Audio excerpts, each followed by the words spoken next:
Do that one dance, baby. That one dance.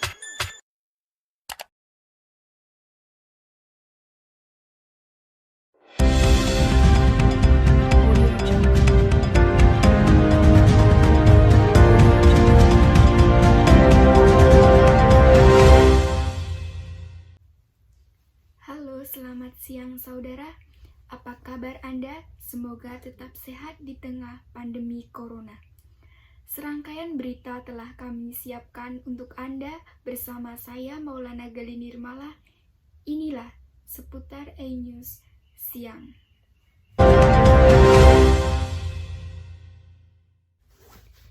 Kita mulai informasi yang pertama pemirsa. Sehari jelang penerapan PPKM darurat, Bandara Soekarno-Hatta dipenuhi penumpang.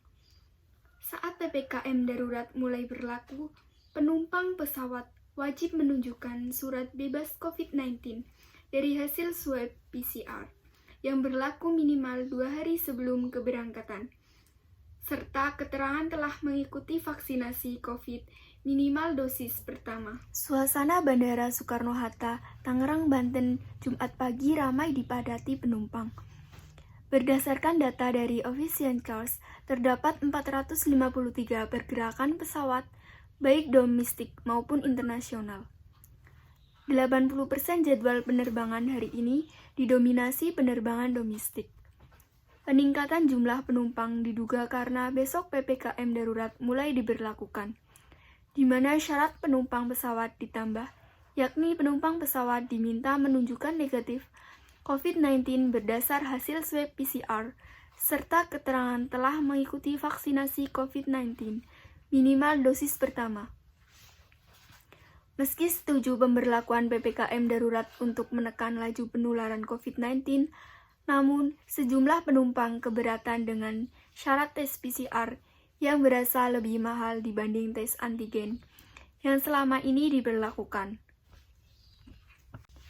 Untuk menghindari gagal terbang serta kekurangan dokumen PCR atau bukti vaksinasi, para penumpang dihimbau untuk datang sekitar 3 jam lebih awal. Itu belum mempunyai vaksinasi. Tapi kan dari Kemenkes sudah dicanangkan bahwa mulai 1 Juli itu sudah memasuki tahap 3 ya. Berarti setiap yang berusia di atas 18 tahun malah sekarang sudah diperluas pada anak-anak usia 12 tahun ke atas itu sudah bisa dilayani vaksinasi. Sementara itu, bagi penumpang yang menginginkan vaksinasi COVID-19, pihak bandara menyediakan lokasi vaksinasi di sejumlah terminal di Bandara Soekarno-Hatta. Dari Tangerang, Banten, Nirmala melaporkan. Baik, informasi selanjutnya yaitu Presiden Joko Widodo Kamis kemarin resmi mengumumkan pemberlakuan PPKM darurat Jawa Bali yang akan berlaku mulai 3 Juli hingga 20 Juli mendatang. Menko Bidang Kemaritiman dan Investasi Luhut Binsar Panjaitan yang ditunjuk Presiden sebagai koordinator meminta kepala daerah untuk mematuhi dan melaksanakan PPKM darurat. Kepala daerah yang tidak melaksanakan PPKM darurat diancam diberhentikan sementara. Mulai besok 3 Juli hingga 20 Juli, kebijakan PPKM darurat diberlakukan di Jawa dan di Bali. PPKM darurat diterapkan di 48 kabupaten kota dengan mencatatkan nilai assessment 4 dan 74 kabupaten kota dengan nilai assessment 3 di Jawa Bali.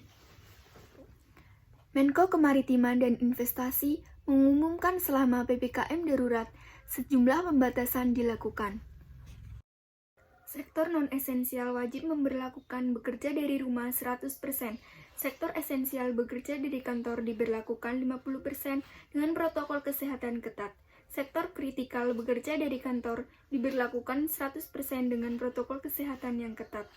Kegiatan belajar mengajar dilakukan secara daring, apotik dan toko diperbolehkan buka 24 jam.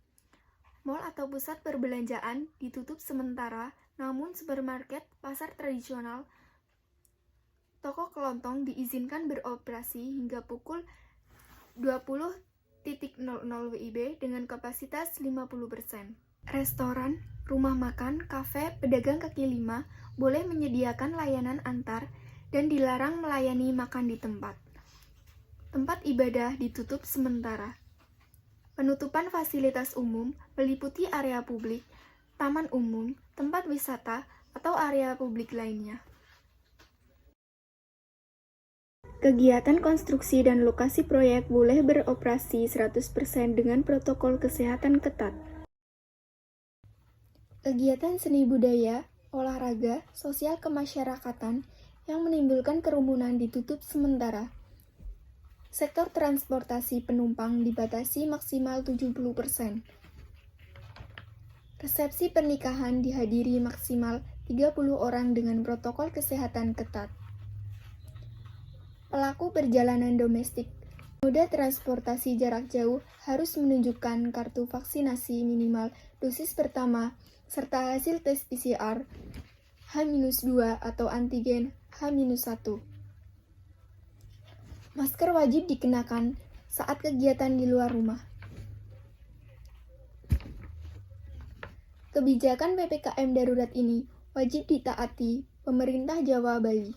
Jika ada kepala daerah yang tidak melaksanakan ketentuan dalam PPKM darurat, sanksi teguran hingga pemberhentian sementara menanti.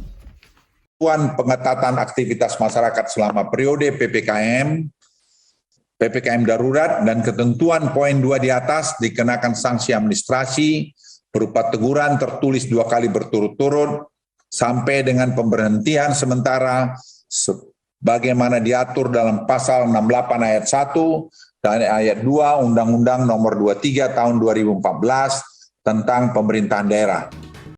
Menko Kemaritiman dan Investasi serta Jaksa Agung juga mengancam siapapun yang menyebarkan hoaks akan dikenakan sanksi hukum.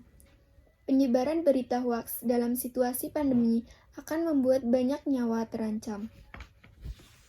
Seluruh aturan dan kebijakan PPKM telah dibuat, namun aturan tidak berguna jika warga terus abai protokol kesehatan. Warga tetap diimbau untuk patuh protokol kesehatan dan tidak berpergian jika tidak perlu untuk memutus rantai penularan COVID-19. Dari Jakarta, Tim Liputan melaporkan.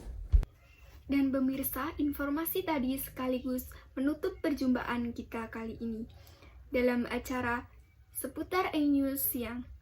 Saya, Maulana Galih Nirmala, mewakili seluruh kerabat yang bertugas, mengucapkan terima kasih. Selamat beraktivitas dan sampai jumpa.